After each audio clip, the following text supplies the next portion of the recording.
Selamat siang pemirsa, saya Daniel Huta Barat kembali hadir menemani Anda dalam Sumut hari ini siang. Siang ini kami telah merangkum sejumlah informasi terkini di antaranya. Demo di Medan ricuh, warga hadang alat berat.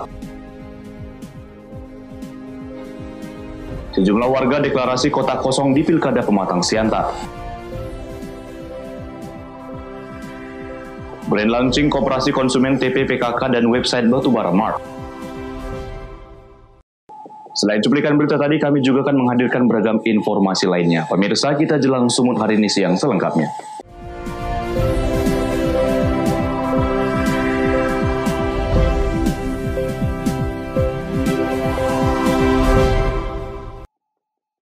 Kita ke informasi pertama, pemirsa, tolak aktivitas kendaraan berat dan polusi udara di tengah pemukiman penduduk. Puluhan ibu rumah tangga menghadang truk dengan cara tidur di tengah jalan. Aksi protes melanggar protokol kesehatan sempat diwarnai kericuhan. Akhirnya polisi membubarkan kerumunan warga dan mengamankan 4 orang diduga provokator.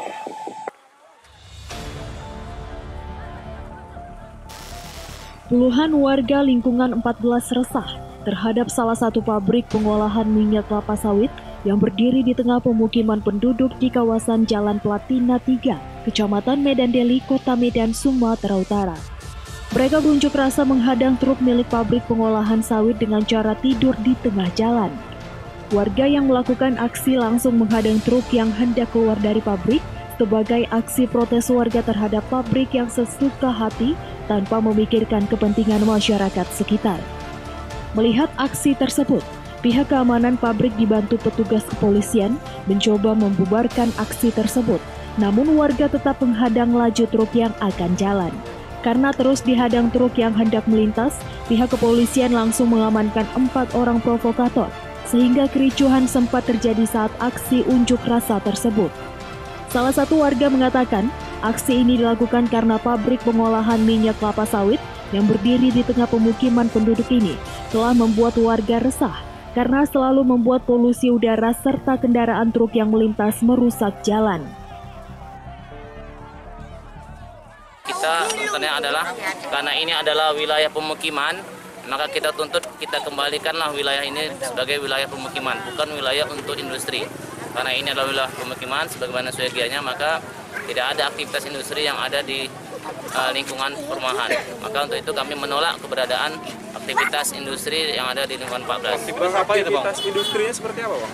Ya, ini jelas dapat Bapak Ibu saksikan selama ini masyarakat merasakan bahwa ini adalah industri kimia ya, oleh chemical, pabrik kimia, pabrik minyak dengan pengolahannya. Setelah melakukan aksi, ratusan warga kemudian membubarkan diri. Namun warga akan tetap berunjuk rasa apabila tuntutan mereka tidak terpenuhi. Wahyu Pratama melaporkan untuk Evarina TV. Pemirsa, beredar video yang memperlihatkan kericuhan antara mahasiswa pecinta alam dengan oknum TNI di Universitas Negeri Medan. Masuknya aparat karena permohonan pihak kampus untuk membantu pengamanan penertiban bangunan liar di areal kampus.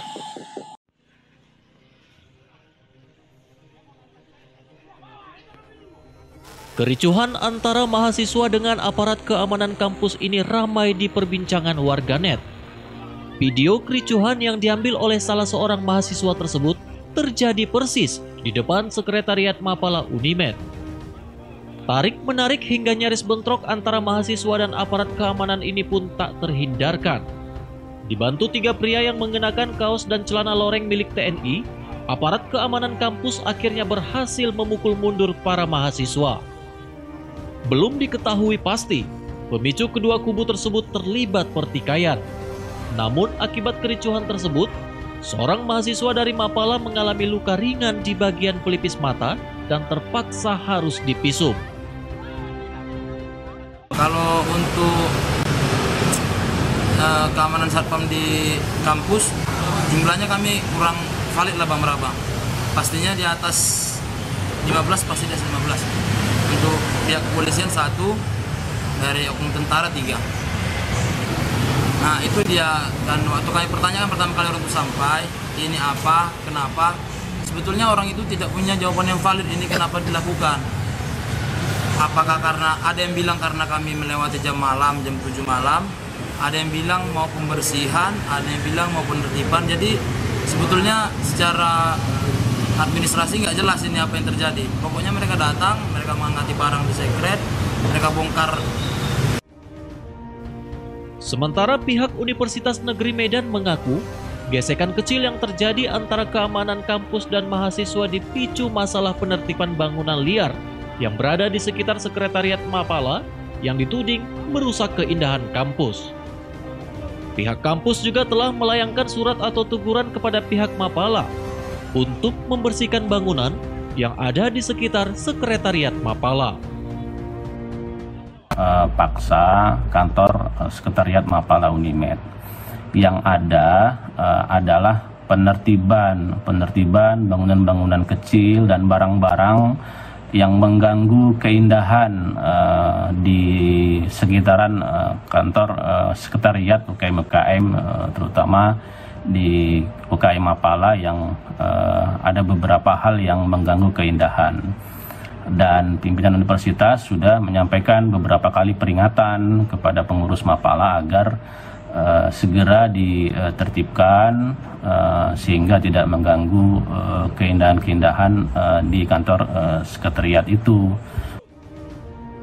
Pihak universitas juga mengingatkan mahasiswa yang menempati sekretariat atau bangunan untuk kegiatan mahasiswa untuk tidak membangun bangunan tambahan tanpa seizin universitas. Daniel Pekuali melaporkan untuk Evarina TV.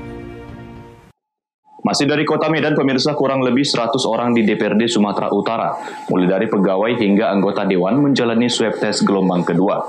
Tes usap ini dilakukan menyusul 5 orang, 3 diantaranya anggota dewan dinyatakan positif COVID-19.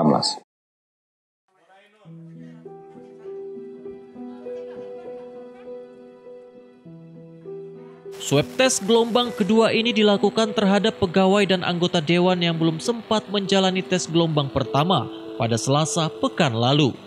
Kurang lebih 100 orang mulai dari pegawai baik ASN maupun non-ASN, termasuk anggota dewan, menjalani tes usap COVID-19 tersebut. Langkah ini ditempuh gugus tugas percepatan penanganan COVID-19 guna mendeteksi dini penyebaran virus corona di gedung dewan, setelah sebelumnya 5 orang yang bekerja di gedung itu terkonfirmasi positif COVID-19. 3 di antara 5 orang positif merupakan anggota DPRD Sumatera Utara dan kini sudah bekerja kembali setelah sebelumnya menjalani karantina dan hasil tes usap terakhir dinyatakan negatif. Gugus Tugas Percepatan Penanganan COVID-19 berkoordinasi dengan Sekretariat DPRD Sumatera Utara untuk melakukan tes usap terhadap 300 lebih pegawai dan anggota dewan. Sebelumnya sebanyak 201 pegawai telah menjalani tes usap pada Selasa pekan lalu. Namun, hingga kini hasilnya belum keluar.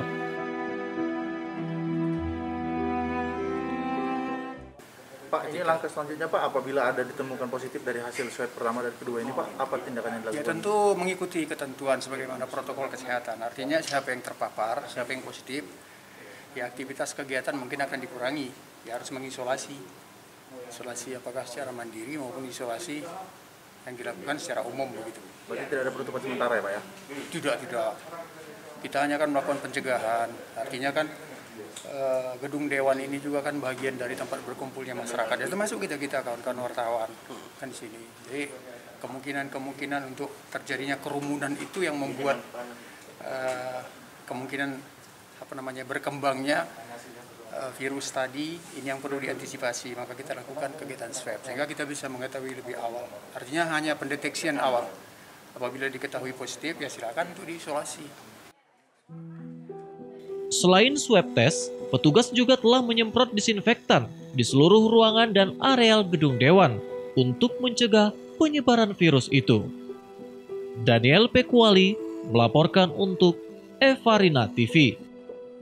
Sejumlah warga deklarasi kota kosong di Pilkada Pematang Siantar. Beritanya akan hadir sesaat lagi.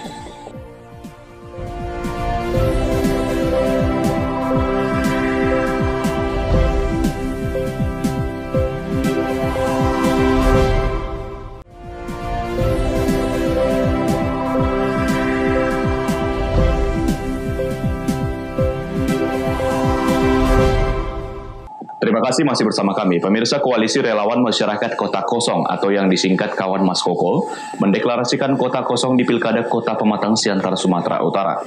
Mereka yakin peluang kota kosong sangat besar karena paslon tunggal di Pilkada Pematang Siantar dinilai belum dicintai masyarakat.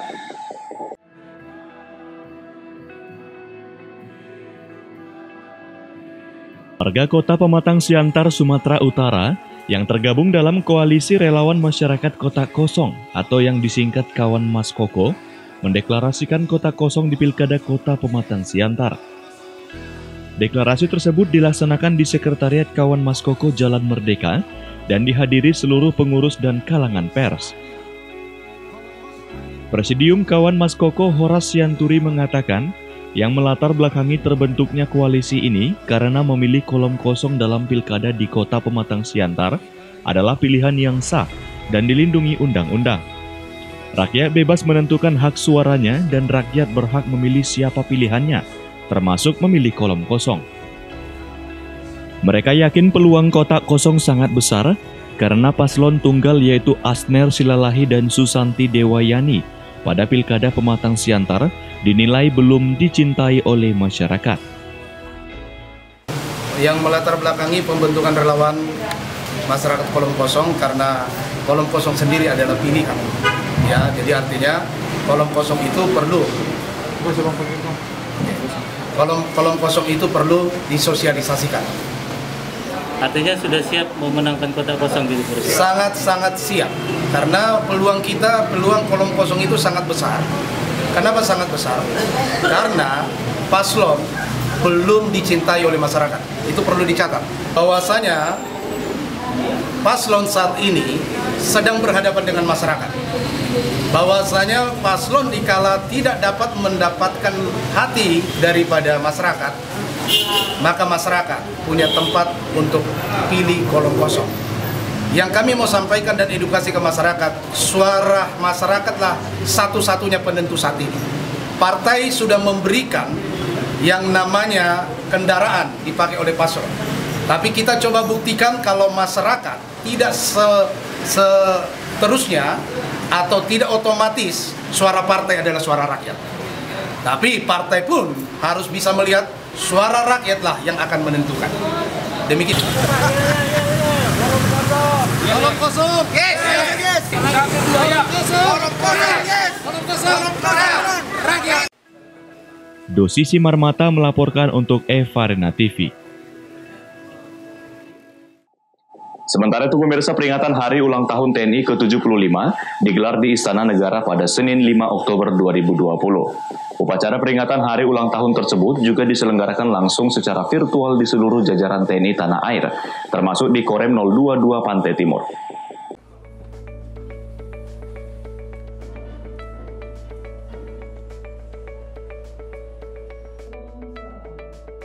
Hari Ulang Tahun Tentara Nasional Indonesia ke-75 yang diperingati pada 5 Oktober 2020 mengangkat tema Sinergi untuk Negeri. Upacara HUT TNI tahun ini dipimpin langsung oleh Presiden Joko Widodo. Peringatan tahun ini berbeda dengan tahun sebelumnya yang biasanya digelar di ruang terbuka dan mengundang warga. Upacara kali ini digelar secara virtual di Istana Negara karena situasi negeri yang sedang dilanda pandemi virus corona. Presiden Jokowi menyampaikan dalam rangka HUT TNI ke-75, para prajurit TNI tetap menjadi tentara profesional dan kebanggaan rakyat. TNI membantu mendisiplinkan masyarakat mematuhi protokol kesehatan untuk menegakkan aturan PSBB di daerah yang menerapkan, juga menjalankan operasi kemanusiaan. Peringatan HUT TNI ke-75 tahun di Korem 022 Pantai Timur turut dihadiri Bupati Simalungun JR Saragi, Wakil Wali Kota Pematang Siantar Togar Sitorus, dan sejumlah Forkopimda lainnya. JR Saragi dalam sambutannya menyampaikan, di situasi pandemi saat ini, pemerintah kabupaten dan TNI terus bekerja sama untuk memberikan pelayanan terbaik kepada masyarakat Simalungun. Kedepan sinergi ini akan terus ditingkatkan dengan harapan Simalungun yang lebih baik lagi. Semoga pandemi COVID-19 segera berakhir. Komandan Korem 022 Pantai Timur Kolonel Infantri Asep Nugraha mengatakan, dalam peringatan HUT TNI ke-75 tahun ini, diharapkan kepada pemerintah Kabupaten Simalungun maupun Kota Pematang Siantar untuk lebih meningkatkan sinergi dengan Korem maupun Kodim demi kemajuan masyarakat.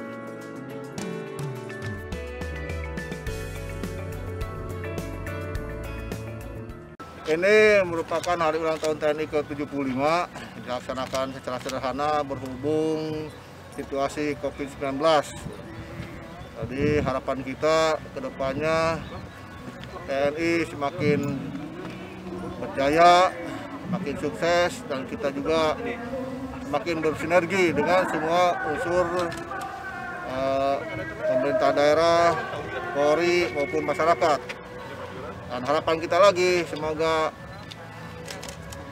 kedepannya COVID-19 segera berakhir sehingga kita bisa melaksanakan kegiatan secara normal. Terima kasih. Upaya untuk bersinergi dengan pemerintah daerah seperti apa langkah-langkahnya, Dan? Ya, kita menjalin hubungan baik dengan pemerintah daerah sehingga setiap program Korem maupun Kodim ini semuanya berhubungan dengan masyarakat, baik itu kegiatan karya bakti, bakti sosial, KMMD, rumah tidak layak huni, dan lain sebagainya, itu semuanya berhubungan dengan masyarakat. Yang punya masyarakat ini kan pemerintah daerah, sehingga diharapkan dukungan dari pemerintah daerah semakin lancar, lebih bagus lagi. Memang selama ini sudah berjalan dukungan dari pemerintah daerah dari semua 13 kabupaten kota yang ada di wilayah Korem 022 Pantai Timur ini, semuanya sudah mendukung kegiatan program kerja Korem maupun Kodim. Tapi diharapkan kedepannya dukungan pemerintah daerah itu lebih ditingkatkan lagi. Demikian.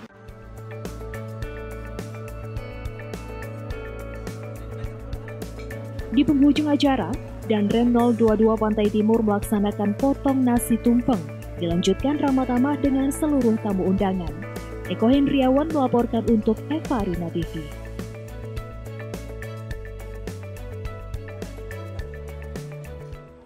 Pemirsa, keterpurukan ekonomi khususnya para petani di Pulau Nias menjadi keluhan utama selama ini. Bahkan sebelum pandemi COVID-19, akibat hasil komoditi pertanian sangat rendah di pasaran. Melalui sejumlah kegiatan pembangunan menjadi salah satu lahan pekerjaan bagi warga setempat untuk menunjang kebutuhan keluarga.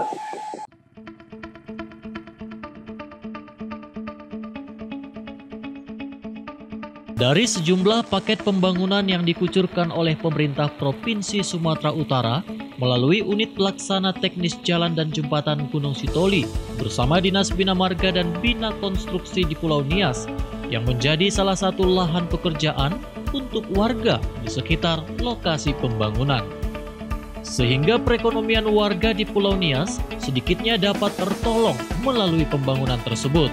Kepala UPTJJ Gunung Sitoli Dinas Bina Marga dan Bina Konstruksi Provinsi Sumatera Utara Ekuator Jaya Daily di lokasi kegiatan pembangunan menegaskan kepada pihak pelaksana untuk tetap melibatkan masyarakat setempat sebagai pekerja.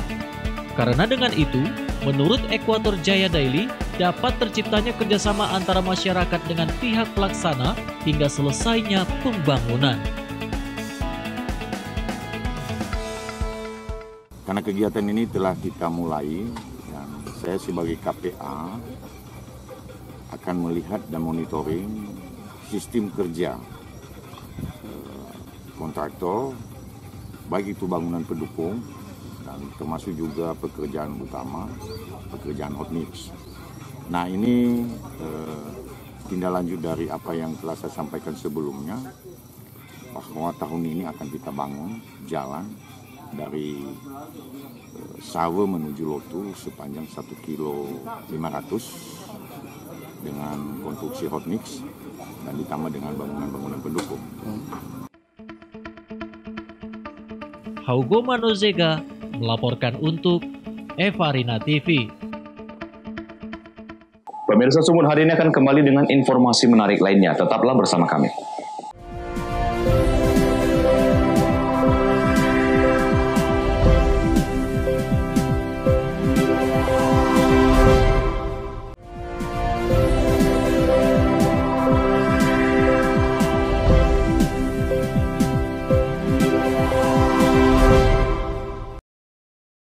Terima kasih masih bersama kami.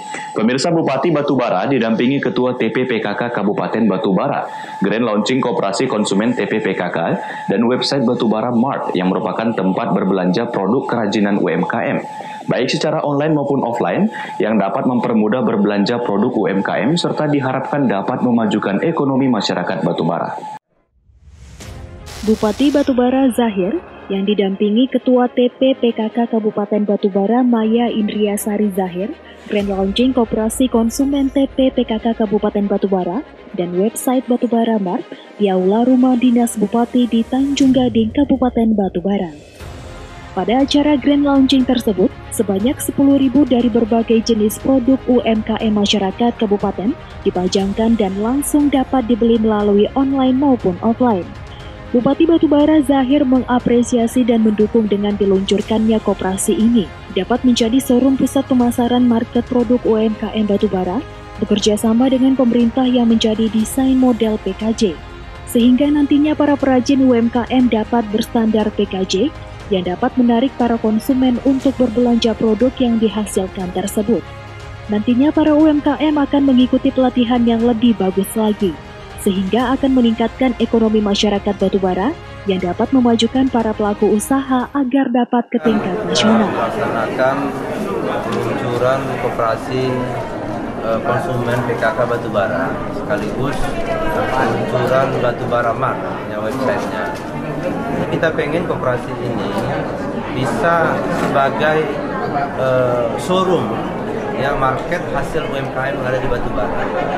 Namun pemerintah juga hadir nanti sebagai desain model packaging disebut dengan rumah kemasan Batubara. Sehingga nanti ada standar packaging yang harus kita siapkan bagi seluruh UMKM. Sehingga pemerintah ada buat mereka. Sehingga dengan begitu maka produk ini sudah bisa memiliki packaging yang menarik untuk dibelanjakan orang. Sehingga ketika orang menarik, maka produksi penjualan akan lebih banyak. Nah, kemudian kita berharap bahwa UMKM yang baru-baru ini juga diberikan pelatihan. Sehingga yang kemarin mungkin dia buat briefingnya kurang sempurna, tapi kita berikan pelatihan sehingga lebih sempurna. Sehingga tumbuhlah ekonomi baru, tumbuhlah stok-stok pengusaha baru. UMKM itu pengusaha, tidak ada bedanya, cuma besar atau kecil modalnya. Tapi dia disebut pengusaha, jangan bilang UMKM itu bukan pengusaha, tapi pengusaha dalam skala yang masih kecil. Kalau ini besar, bisa dikirim keluar secara nasional, nah maka dia akan menjadi pengusaha yang lebih besar dibandingkan yang kemarin. Nah, pemerintah punya komitmen untuk itu. Yang mudah-mudahan didukung oleh masyarakat. Taufik melaporkan untuk Eva Rina TV. Pemirsa, Politeknik Negeri Jember mengembangkan inovasi mesin penetas telur otomatis dengan memanfaatkan bahan bakar gas. Selain biaya produksinya irit, alat penetas telur otomatis buatan Polije tingkat keberhasilan dalam penetasan telur mendekati angka 95%, sehingga dapat membantu para peternak di Jember guna meningkatkan bibit unggas khususnya bebek.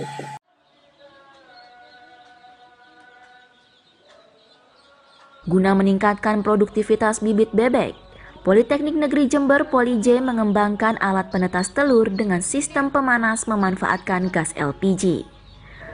Proses penetasan dengan alat penetas telur gas lebih hemat dibandingkan dengan alat penetas telur bebek dengan listrik, sehingga lebih efektif dan efisien. Selain itu, sistem pemutaran telur dalam alat ini digerakkan secara otomatis, sehingga dapat meningkatkan produksi bibit bebek karena tingkat keberhasilan dalam penetasan mendekati angka 95%. Metode ini lebih akurat daripada menggunakan sistem pemanas lampu. Pola kerja mesin penetas telur otomatis ini menggunakan tenaga dari tabung gas LPG dengan mengkombinasikan aliran listrik sebagai komponen tambahan untuk blower dan penghangat telur. Peternak bebek di Kecamatan Gumukmas, Jember Mustaqim mengaku, mesin penetas telur dapat membantu peternak untuk memenuhi permintaan pasar. Kebutuhan bibit bebek saat ini terus meningkat, seiring meningkatnya permintaan daging bebek. Daya netasnya bagus. Kalau manual bisa 65-60 kalau manual. Tapi kalau pakai mesin ini, otomatis ini bisa 85-80 gitu. Nah, lebih ngirit sama listrik. Mesin manual itu hanya penetasannya sangat rendah. Terus kemudian memiliki biaya yang sangat besar. Terus kemudian tenaganya juga harus orang yang pinter atau istilahnya terampil dalam membolak-balik telur. Terus kemudian dari sisi biayanya bisa menghemat sekitar 80%. Inovasi mesin penetas telur bebek otomatis buatan Poly J ini kedepannya akan terus dikembangkan secara lebih luas, guna membantu kebutuhan peternak bebek di Jember. Dari Jember, Jawa Timur, Hamka Agung, Kantor Berita Antara mewartakan. Pemirsa, informasi tadi sekaligus mengakhiri pertemuan kita dalam Sumut hari ini siang. Saya Daniel Huta Barat, mewakili kerabat kerja yang bertugas, pamit undur diri dari hadapan Anda. Terima kasih atas kebersamaannya dan sampai jumpa.